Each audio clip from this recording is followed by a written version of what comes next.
আজকে আমরা যে টপিক নিয়ে আলোচনা করব সেটা হচ্ছে হিউম্যান ফিজিওলজি। হিউম্যান ফিজিওলজি একটা খুব ইম্পর্ট্যান্ট চ্যাপ্টার ফর নেটের জন্য, একটা ইম্পর্ট্যান্ট চ্যাপ্টার। তো এই হিউম্যান ফিজিওলজি সম্পর্কে আমরা ডিসকাশন করব। হিউম্যান ফিজিওলজিতে খুব ওয়েটেজ থাকে নেটের জন্য, যেখানে 5টা চ্যাপ্টার আমাদের পড়তে হয়। Breathing and exchange of gases 6টা চ্যাপ্টার, সরি। চ্যাপ্টার হচ্ছে তারপরে body fluid and circulations, chapter 16তে আছে excretory product and their eliminations, locomotion and movement, neural control and coordinations, 19 chemical coordination and integrations. তাহলে এই 6টা চ্যাপ্টার আমাদের হিউম্যান ফিজিওলজির মধ্যে আছে। তো আজকে আমরা যে চ্যাপ্টারটা line by line, NCERT line by line বাংলাতে আমরা পুরো এর ব্যাপারটা দেখব, এখানে ব্রিদিং অ্যান্ড এক্সচেঞ্জে কী বলতে চাইছে। তাহলে প্রথম চ্যাপ্টারটা যে আছে সেটা হচ্ছে breathing and exchange of gases. তাহলে প্রথম চ্যাপ্টারে কী বলছে, এখানে কয়েকটা সাব টপিক আছে, যেটা হচ্ছে রেসপিরেটরি অর্গান। রেসপিরেটরি অর্গান মানে হচ্ছে, যেরকম রেসপিরেটরি অর্গান হচ্ছে লাং, মানে আমরা রেসপায়ার মানে কি, নিঃশ্বাস প্রশ্বাস নিচ্ছি, সেটা কিসের মাধ্যমে, সেটা হচ্ছে একটা অর্গানের মাধ্যমে নিচ্ছি। সেই অর্গানটা কি, সেই অর্গানটা হচ্ছে লাং। মেকানিজম অফ ব্রিদিং মানে আমরা কীভাবে ব্রিদিং নিচ্ছি, মানে ব্রিদিং নেওয়ার ধরনটা কেমন, মানে কীভাবে আমরা ব্রিদিং নিচ্ছি, সেই ব্যাপারটা এখানে বলা হয়েছে। তারপরে সাবটা বের হচ্ছে এক্সচেঞ্জ অফ গ্যাস, মানে গ্যাস এক্সচেঞ্জ কোথায় হচ্ছে। যে আমরা গ্যাসটা নিচ্ছি, আমরা O2 নিচ্ছি আর হচ্ছে CO2 ছেড়ে দিচ্ছি। তাহলে এই এক্সচেঞ্জটা কোথায় হচ্ছে, এই এক্সচেঞ্জটা হচ্ছে আমাদের একটা অ্যালভিওলাইতে হচ্ছে,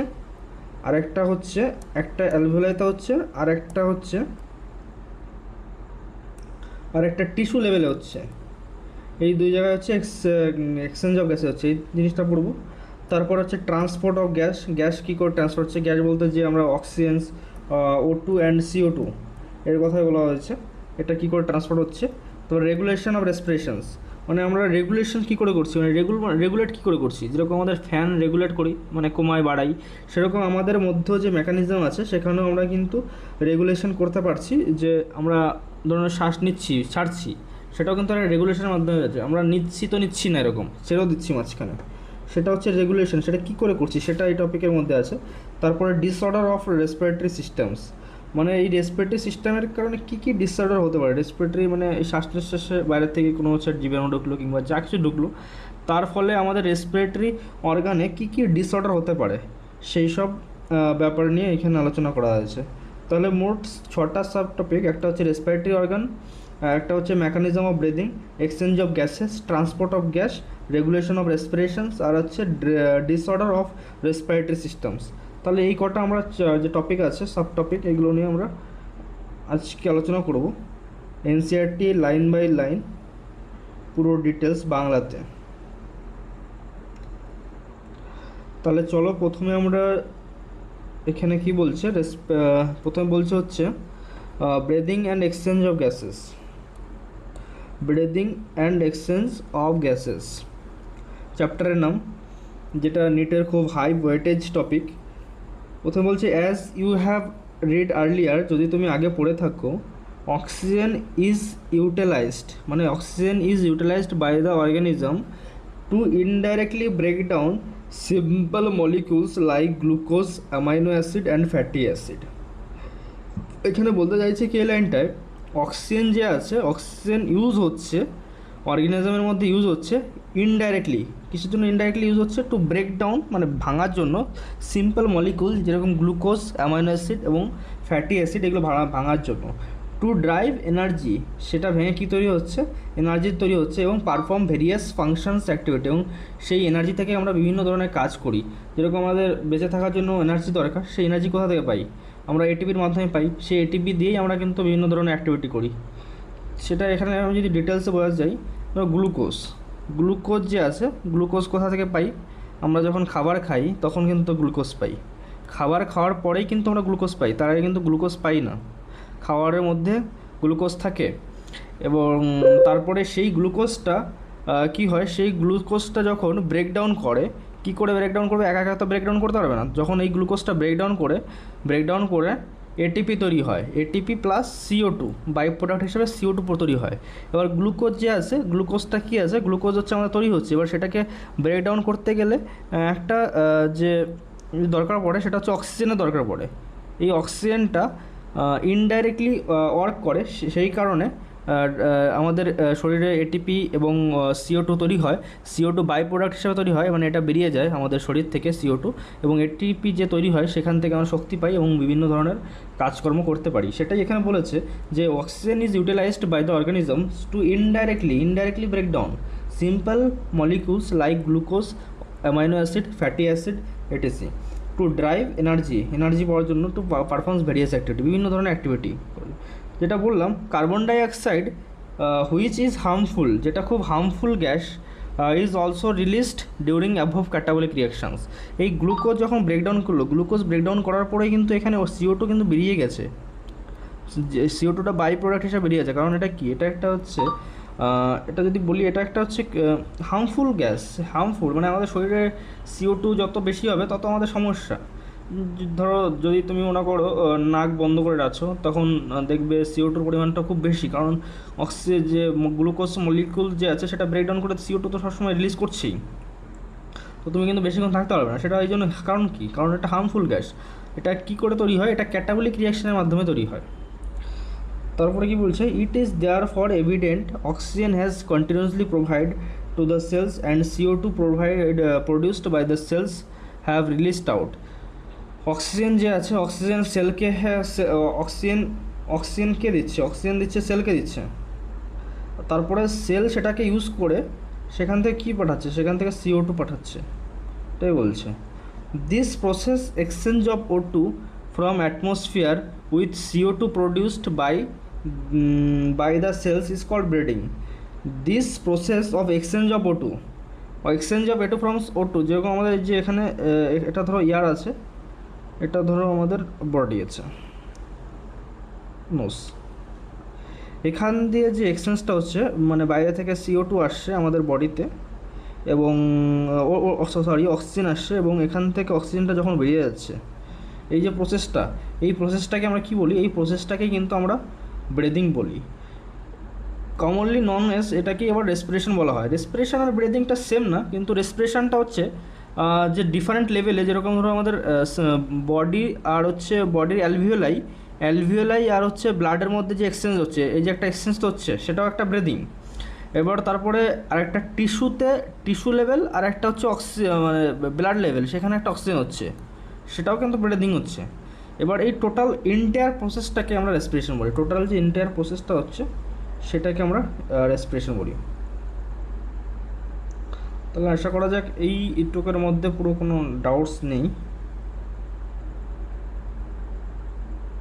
তারপরে আমরা দেখব place your hand on your chest. তোমার চেস্ট মানে বুকে হাত দাও, সেখানে তুমি দেখতে হবে যে মানে যে চেস্ট মুভিং করছে, মানে যেখানে হৃৎপিণ্ডটা আছে সেখানে দেখবে আপ ডাউন করছে, আপ করছে আর ডাউন করছে, সেটাই বলছে।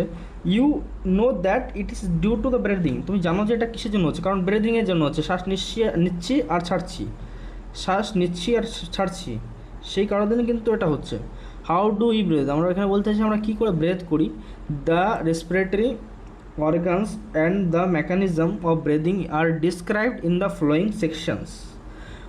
তো এই respiratory organ, the respiratory organs and the respiratory organs কী আছে, রেসপিরেটরি অর্গানস আমাদের লাংস, এই লাংস কী করে কাজ করে এবং তার মেকানিজম কী, সেটাই আমরা এই চ্যাপ্টারের মধ্যে পড়বো। এতক্ষণ আমরা যেটা পড়লাম সেটা হচ্ছে ইন্ট্রোডাকশান ছিল। এরপর আসবো রেসপিরেটরি অর্গান কী আছে, লাংস আছে, তো লাংসের সম্পর্কে আমরা পড়বো এখন। রেসপিরেটরি অর্গানস লাংসের সম্পর্কে আমরা পড়বো এখন। মেকানিজমস অফ ব্রিদিং ভ্যারি, মানে mechanisms of breathing vary among different group of animals depending mainly on their habitat and level of organisations. এই মেকানিজমস অফ ব্রিদিং মানে কী করে আমরা শ্বাস নিঃশ্বাস নিচ্ছি, সেটা মানে ভ্যারি করে, মানে আলাদা আলাদা হতে পারে। সেটা ডিপেন্ড করে হচ্ছে অ্যানিমেলের উপর।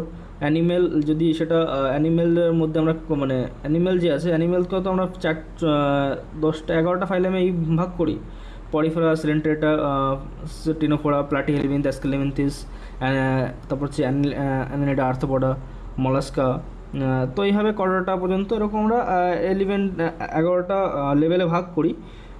তো প্রত্যেকটা অ্যানিমেলের বিভিন্ন ধরনের হ্যাবিটাট রয়েছে, মেকানিজম আছে, মানে ব্রিদিংয়ের ক্ষেত্রে, শ্বাস প্রশ্বাসের ক্ষেত্রে।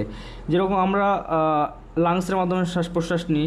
তারপরে যদি আমি ব্যাঙের কথা বলি, ব্যাঙ যেরকম তোমার স্কিনের মাধ্যমে নেয়, লাংসের মাধ্যমে নেয়।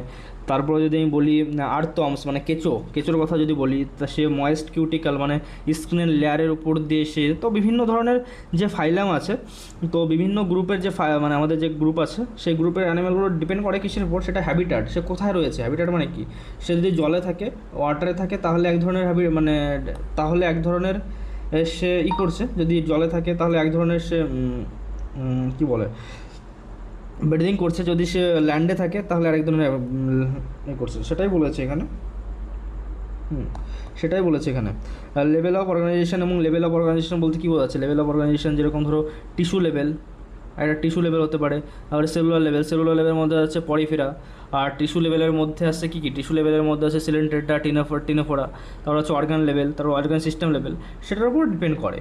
তো মেনলি এই দুটোর উপর ডিপেন্ড করে একটা লেভেল অফ অর্গানাইজেশনস কোন লেভেলে রয়েছে, সেটা টিস্যু লেভেলে না টিস্যু সিস্টেমস না অর্গান সিস্টেমস, তো সেটার উপর ডিপেন্ড করে।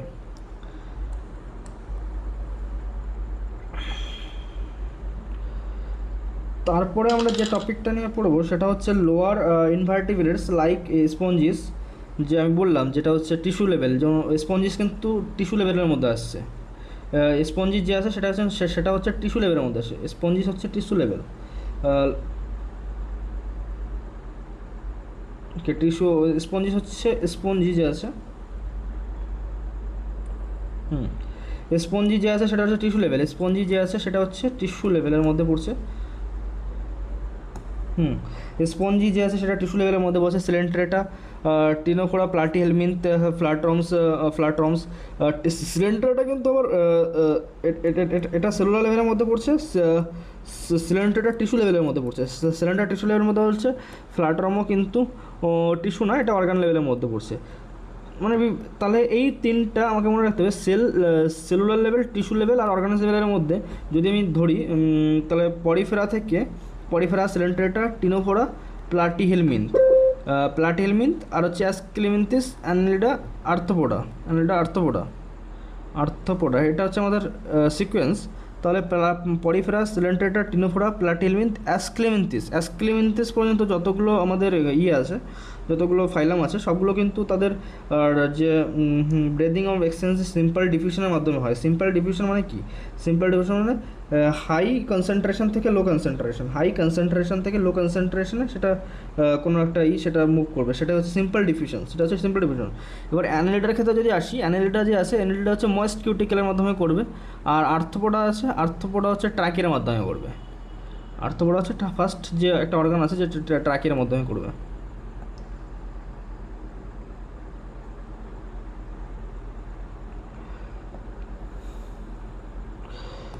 তাহলে এখানে কি বলছে? Flatworm exchange of O2 with CO2 simple diffusions. এখানে মানে O2 and exchange O2 and CO2 হচ্ছে না, মানে কি এখানে ব্রেদিং হচ্ছে।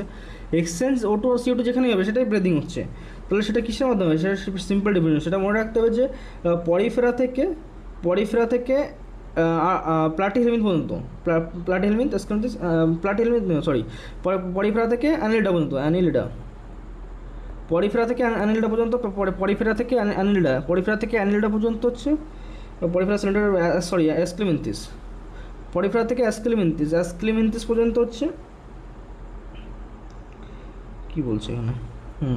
পরিফেরা থেকে অ্যাসক্লিমিন্থিস পর্যন্ত আমাদের যে এটা আছে সেটা হচ্ছে ডিফিউশনের মাধ্যমে, সিম্পল ডিফিউশনস ওভার এন্টার বডি সারফেসের মাধ্যমে। আর্থওয়ার্মস ময়েস্ট কিউটিক্যালের মাধ্যমে করবে। আর হচ্ছে ইনসেক্ট হচ্ছে আর্থ্রোপোডার মধ্যে পড়ছে। হ্যাভ নেটওয়ার্ক অফ টিউবস, সেটা হচ্ছে নেটওয়ার্ক অফ টিউবস, ট্রাকিয়াল টিউবসের মাধ্যমে করবে। Transport atmospheric air within the body surface. Special vascularised structures calls gills হচ্ছে ব্রাঙ্কিয়ালস। গিলসের আরেকটা নাম হচ্ছে ব্রাঙ্কিয়াল রেসপিরেশনস, যেটা কে করছে সেটা হচ্ছে অ্যাকোয়াটিক আর্থ্রোপোডা।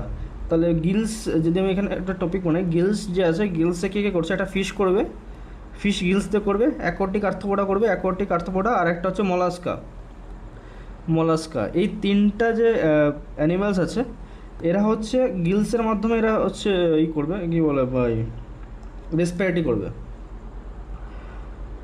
এখানে বলে দেওয়া আছে most of the aquatic and mollusca whereas vascularised bag of lungs. হ্যাঁ, আর্থ্রোপোডা মোলাস্কা হচ্ছে গিলসের মাধ্যমে করবে। ভাস্কুলারিজ ব্যাগ লাইক কল্ড হচ্ছে লাংস, সেটা লাংসকে করবে। লাংস করবে হচ্ছে terrestrials from exchange of gases. গিলসকে কী বলা হয়, ব্র্যাঙ্কিয়াল রেসপিরেশনস। আর লাংসকে কী বলা হয়, লাংসকে বলা হয় ভাস্কুলারাইজড ব্যাগ বলা হয়। Among vertebrates fish use gills whereas amphibians, reptiles, bird, mammals respirate through lungs. Lungs দিয়ে যারা করবে তাদের আমরা পালমোনারি রেসপিরেশন বলবো। লাংস দিয়ে যারা করবে তাদের পালমোনারি রেসপিরেশন বলবো। তো লাংস দিয়ে কারা কারা করছে, অ্যাম্ফিবিয়ান্স করছে, অ্যাম্ফিবিয়ান্স যেরকম ব্যাং, ফ্রগ। তারপর হচ্ছে রেপটাইলসও করছে, রেপটাইলস হচ্ছে স্নেক, রেপটাইলসের মধ্যে পড়ছে। বার্ড অফ পালমোনারি রেসপিরেশনস মানে ফুসফুস দিয়ে করছে। মেমেলস আমরা তো ফুসফুস দিয়ে করছি, লাংস দিয়ে করছি। তাছাড়া অ্যাম্ফিবিয়ান যে আছে, অ্যাম্ফিবিয়ান্স আর একটা যে মাধ্যমে করে সেটা স্ক্রিনের মাধ্যমে করে, যখন যে অ্যাম্ফিবিয়ান যে সে যখন ওয়াটার মধ্যে থাকে, তখন সে স্ক্রিনের মাধ্যমে করে। কারণ আমরা প্রথমেই পড়েছি যে ডিপেন্ড করে সেটা হচ্ছে কিসের উপর, হ্যাবিটেটের উপর, সে কোথায় আছে। যদি লাংসে থাকে, যদি ল্যান্ডে থাকে তখন এক ধরনের করবে, আর যদি ইসে থাকে, ওয়াটারে থাকে, তখন আরেক ধরনের ডিফারেন্ট মেকানিজম থাকবে, different groups of different mechanism থাকবে। তো অ্যাম্ফিবিয়ান্স সেরকম যদি ইসে থাকে, যদি মানে টেরেস্ট্রিয়ালে থাকে, মানে ল্যান্ডে থাকে, তখন তো লাংসে করলো। যখন মানে ওয়াটারের মধ্যে আছে, তখন সে ময়েস্ট স্কিন দিয়ে করবে। তো সেই ময়েস্ট স্কিন দিয়ে যারা করে সেটাকে আমরা কী বলবো, কিউটেনিয়াস রেসপিরেশন। তাহলে এখান থেকে কী কোশ্চেন হতে পারে, এখান থেকে যেটা কোশ্চেন হতে পারে, ব্র্যাঙ্কিয়াল রেসপিরেশনস কাকে বলা হয়। ব্র্যাঙ্কিয়াল রেসপিরেশনস যে এখান থেকে যে কোশ্চেনগুলো হতে পারে সেটা হচ্ছে ব্র্যাঙ্কিয়াল রেসপিরেশনস কাকে বলা হয়, গিলসকে বলা হয় ব্র্যাঙ্কিয়াল রেসপিরেশনস। আর ভাস্কুলারাইজড ব্যাগ লাইক স্ট্রাকচারস সেটা কি, সেটা হচ্ছে lungs. Vascular bag like structure সেটা লাংস। তারপর হচ্ছে ময়েস্ট স্কিন দিয়ে যারা করে তাদের কী বলা হয়, তাদের হচ্ছে কিউটেনিয়াস রেসপিরেশনস, এটা একটা কোশ্চেন হতে পারে। আর তারপরে হচ্ছে অ্যাম্ফিবিয়ান, সেটা হচ্ছে অ্যাম্ফিবিয়ানের মধ্যে পড়ছে। আর এইখানের মধ্যে একটা কোশ্চেন যেটা হতে পারে সেটা হচ্ছে অক্সিজেন ইজ ইনডাইরেক্টলি ইউজ হচ্ছে। আর ব্রেদিংকে also commonly known as respiration বলা হয়। এখান থেকে আর সেরকম কোনো কোশ্চেন হওয়ার কোনো চান্স নেই। আর একটা হচ্ছে এখানে পালমোনারি রেসপিরেশনস, লাংস দিয়ে যে করি পালমোনারি রেসপিরেশন কাকে বলা হয়, সেটা হচ্ছে লাংসকে বলা হয়। আর গিলসকে বলা হয় হচ্ছে ব্রঙ্কিয়াল রেসপিরেশনস, গিলকে কী বলা হয়, ব্রঙ্কিয়াল রেসপিরেশনস। তাহলে আজকে আমরা আপাতত এই দুটো টপিক নিয়ে আজকে আমরা আলোচনা করলাম।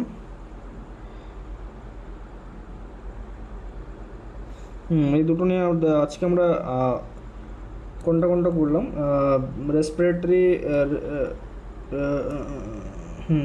অর্গানস, আর একটা হচ্ছে মেকানিজম অফ ব্রিদিং। এর পরের দিন আমরা এই দুটো যে টপিক আছে, এক্সচেঞ্জ অফ গ্যাসেস আর হচ্ছে রেগুলেশনস অফ, এর পরের দিন এটা একটা লেকচার হয়ে গেল, এটা একটা লেকচার, এই দুটো লেকচারের মধ্যে আমরা এই তিনটে লেকচারের মধ্যে আমরা কমপ্লিট করে দেবো। তাহলে তোমাদের কেমন লাগলো ক্লাসটা, যদি কোথাও যদি ডাউট থাকে তাহলে আমাকে কমেন্ট করে জানো, সেটা ডাউটটা সলভ করার চেষ্টা করবো। তাহলে বাই, পরে দেখা হচ্ছে পরের ক্লাসে। Thank you.